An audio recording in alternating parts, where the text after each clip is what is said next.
Il y a un nouveau développement dans l'augmentation des tensions entre la Russie et l'Ukraine, et c'est choquant. Les deux nations ont fortement investi dans des armes avancées pour améliorer leur système de défense. Mais ce n'est pas tout. Il n'est pas surprenant que la Russie se soit tournée vers la Corée du Nord pour obtenir de l'aide, et la Corée du Nord a répondu en envoyant le missile hypersonique le plus meurtrier en Russie, aggravant les tensions avec sa nation rivale. La grande question maintenant est, cette arme peut-elle changer le cours de la guerre? À quel point ce missile hypersonique est-il mortel? Rejoignez-nous alors que nous examinons le missile hypersonique le plus meurtrier qui vient d'arriver en Russie.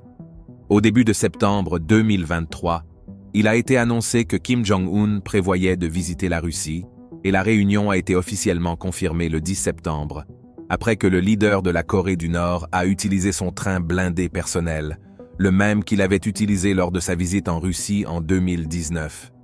Il est à noter que le ministre russe de la Défense, Sergueï Shoïgu, avait récemment assisté aux célébrations officielles du 70e anniversaire de la Journée de la Victoire à Pyongyang, environ un mois avant la réunion.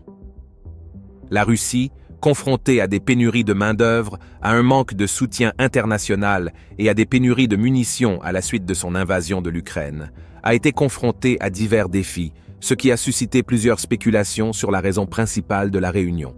Certains ont suggéré que la réunion portait sur des discussions concernant la possibilité pour la Russie de recevoir des aides substantielles, y compris des armes et des munitions, de la part de la Corée du Nord, et en retour, la Corée du Nord solliciterait l'aide de la Russie pour développer des technologies et fournir une assistance en ressources. Le 12 septembre, Kim Jong-un s'est rendu au cosmodrome de Vostochny le 13 septembre, où il a rencontré Vladimir Poutine. Au cours de la réunion, Kim a une fois de plus exprimé son soutien aux actions de la Russie contre l'Occident et a même qualifié le conflit de combat sacré. Il a exprimé son soutien à toutes les mesures prises par le gouvernement russe et a assuré qu'il resterait toujours aux côtés de la Russie. En réponse à une question sur le fait de savoir si la Russie aiderait la Corée du Nord à construire des satellites, Poutine a répondu en disant que c'était l'une des raisons pour lesquelles il avait décidé de visiter. Après plus d'un an d'invasion de l'Ukraine, la Russie a travaillé dur pour renforcer sa production militaire. Ils ont changé d'usines et de lignes d'approvisionnement pour produire plus d'armes, de munitions et d'autres éléments pour la guerre. Cependant, il semble qu'ils aient du mal à suivre le rythme de tir rapide de certaines armes importantes, comme les obus d'artillerie. Le ministre de la Défense, Sergueï Shoïgu, est allé en Corée du Nord, et les responsables occidentaux pensent que c'était probablement pour parler de l'obtention d'armes de Pyongyang.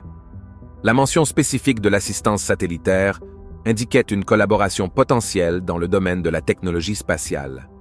La réponse de Poutine suggérait une volonté de fournir un soutien à cet égard, qui indiquerait un niveau de coopération entre les deux nations. Cette visite visait à renforcer les liens entre les deux nations et à explorer des voies de collaboration dans des domaines tels que la technologie et la géopolitique. Une démarche qui ne contribuerait pas à mettre fin à la guerre qui dure depuis trop longtemps. Les responsables américains se sont inquiétés du soutien ouvertement apporté par la Corée du Nord à la Russie lors de la visite. Ils ont mis en garde contre le fait que si la Corée du Nord trouvait des moyens de contourner les sanctions tout en aidant la Russie dans l'invasion de l'Ukraine, les États-Unis trouveraient comment réduire leur efficacité. Le secrétaire général des Nations Unies, Antonio Guterres, a souligné que tout pays travaillant avec la Corée du Nord doit respecter les sanctions fixées par le Conseil de sécurité. Le 13 octobre 2023, il est devenu clair que les spéculations concernant la visite de Kim Jong-un en Russie n'étaient pas fausses, car des images satellites montraient des centaines de boîtes arrivant au port russe en provenance de Corée du Nord.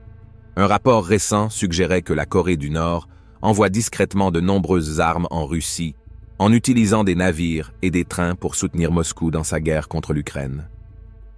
Le rapport, publié le 16 octobre par le Royal United Services Institute de Londres, s'appuie sur d'excellentes images satellites de ports et de trains transportant des armes.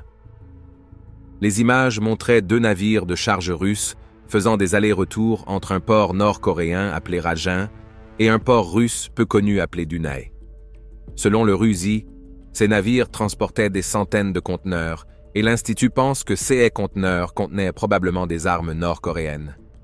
Ces conteneurs sont ensuite arrivés à Tikhoretsk, dans la région de Krasnodar en Russie, à près de 10 000 km de Primorie, où les navires de charge ont été vus. Les images suggèrent qu'un dépôt de munitions à Tikhoretsk est devenu beaucoup plus important depuis août. On dit que l'un de ces navires de charge est lié au ministère russe de la Défense. Ce navire et une société de location maritime russe ont tous deux été sanctionnés par les États-Unis en 2023.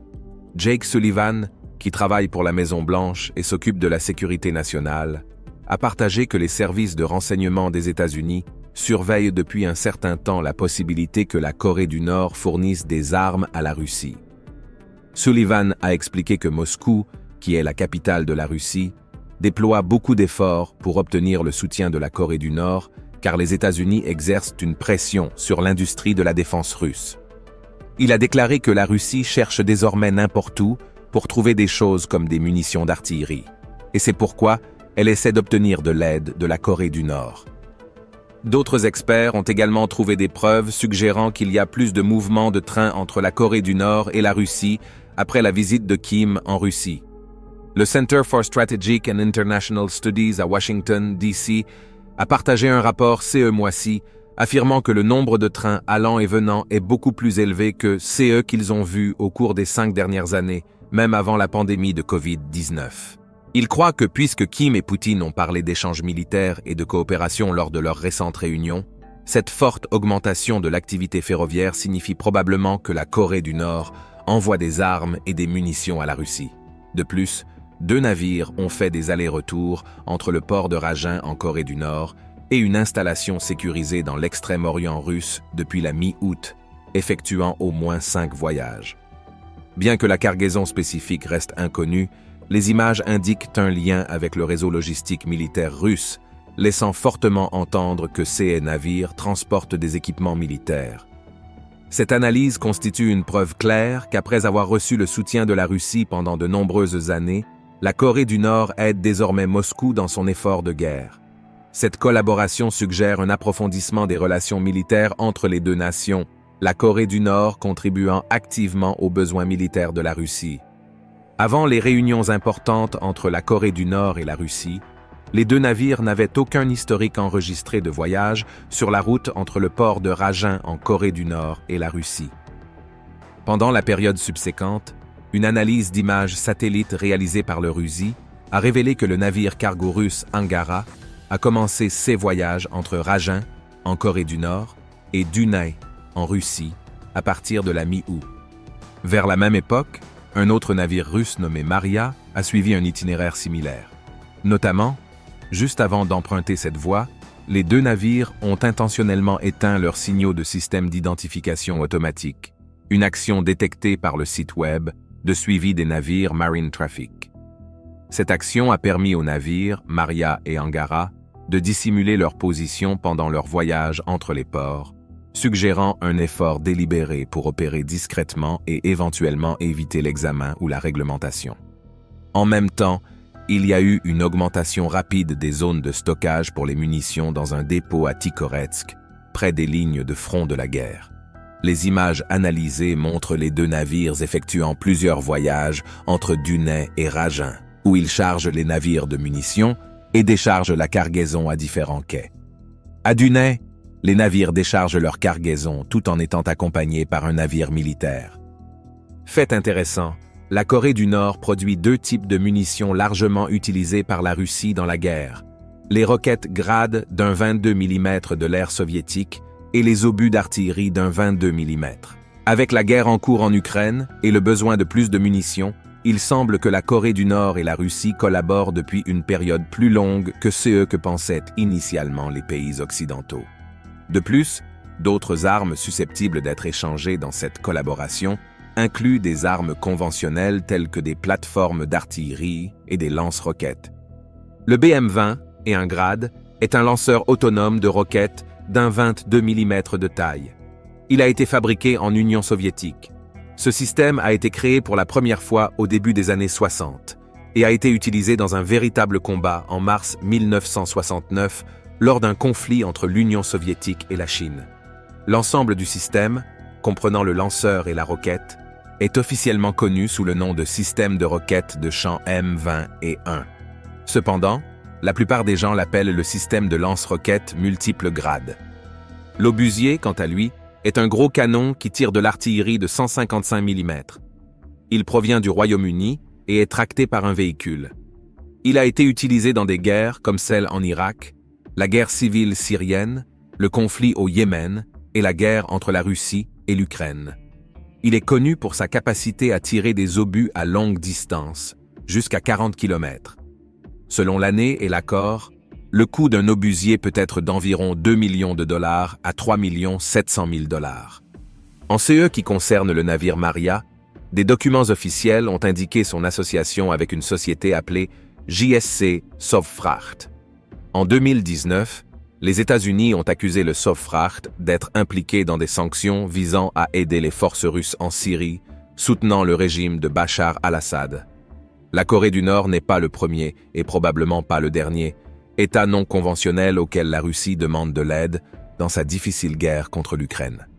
Depuis 2022, Moscou dépend fortement de drones explosifs fabriqués en Iran depuis plus d'1 an, les utilisant dans les villes ukrainiennes, contre les civils et l'infrastructure du pays. Ces deux alliances ont logiquement été vivement critiquées et condamnées par Washington. En réponse à la révélation significative sur l'échange d'armes entre ces deux nations, le porte-parole américain John Kirby a exprimé des préoccupations. Il a souligné que la collaboration militaire croissante entre la Corée du Nord et la Russie, y compris les transferts de technologies potentielles, sape la stabilité régionale et le régime mondial de non-prolifération. Jack Watling, chercheur principal au RUSI, a ajouté que cet échange pourrait avoir un impact considérable sur le cours de la guerre en Ukraine, compte tenu de la quantité importante de munitions détenues par la Corée du Nord. En échange du soutien, le Russie et les États-Unis pensent que la Corée du Nord souhaite obtenir une aide militaire de la Russie. Cela comprend des avions de chasse, des missiles solaires, des véhicules blindés, des équipements de production de missiles balistiques et des technologies plus avancées. Depuis les premiers jours de la guerre en Ukraine, l'administration du président Biden soupçonne que la Corée du Nord pourrait fournir des armes à la Russie.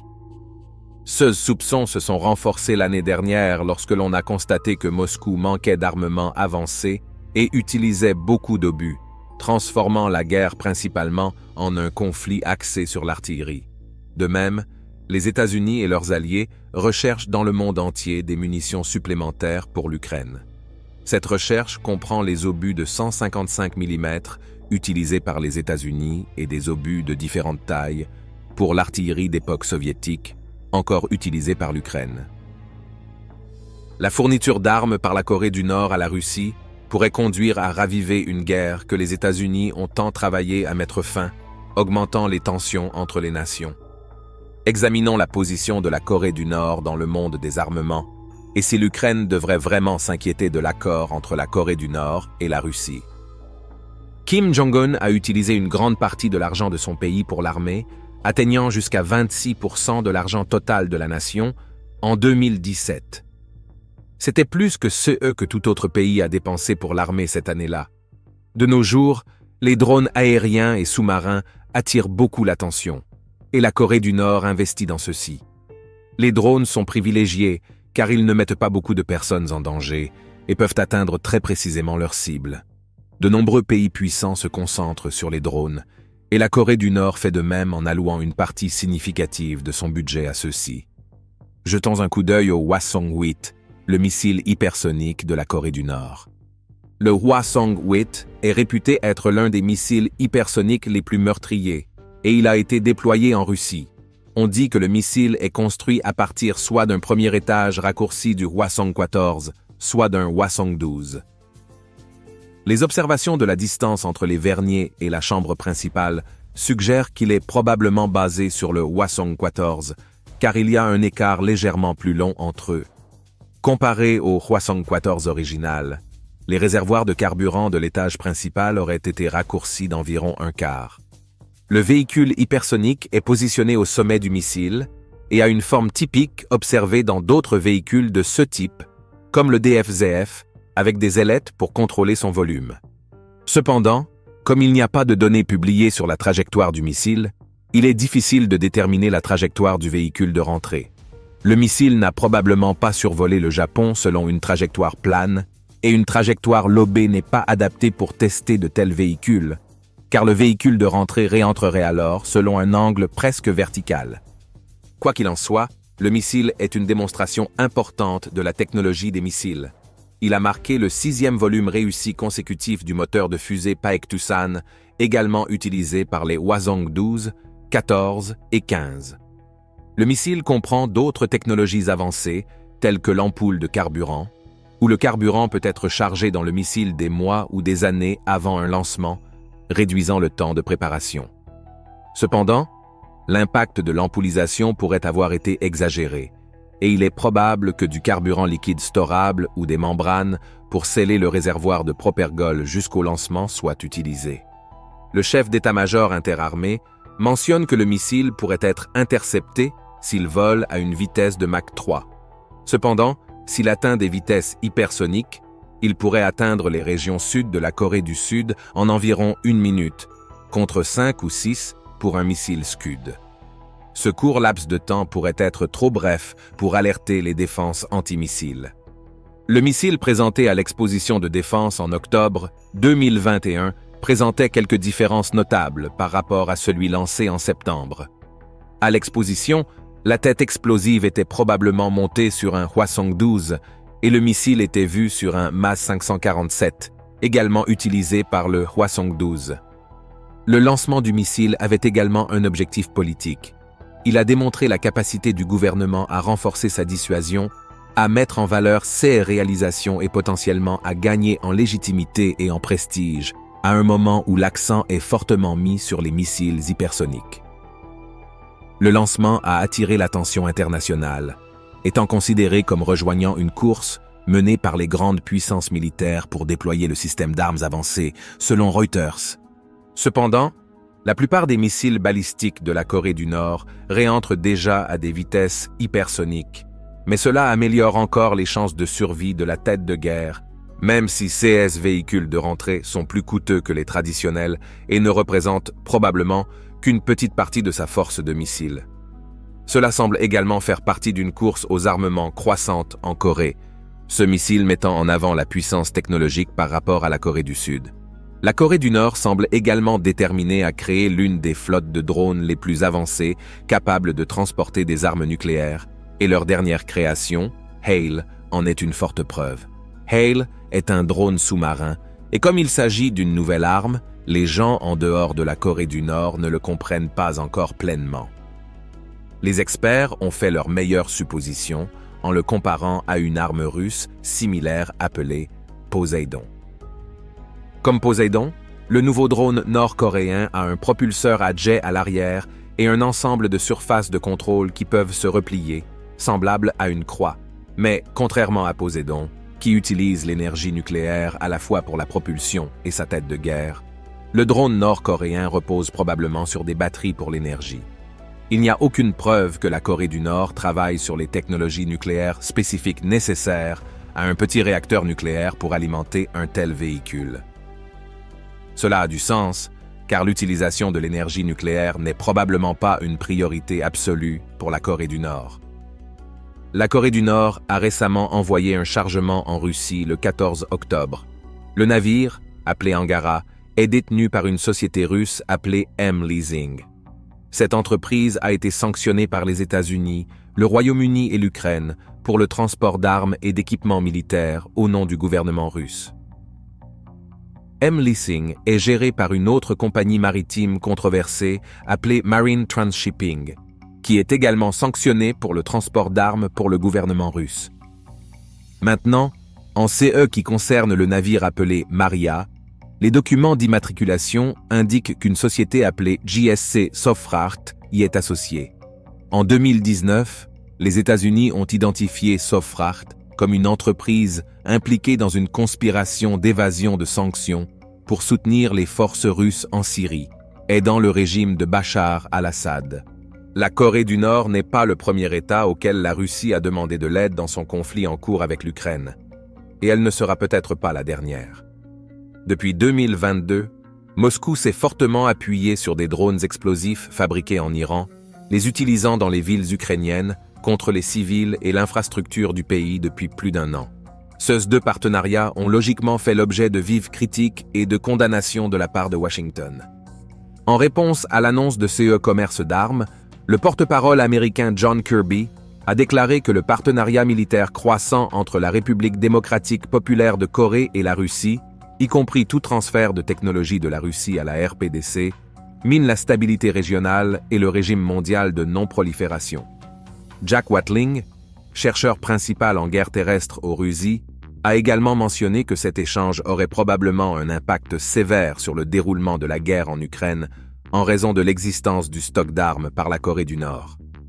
En réponse aux violations continues des sanctions par la Russie, les États-Unis visent à mettre fin à la guerre dès que possible et ont déjà imposé des sanctions aux individus impliqués dans la fourniture d'armes aux Russes.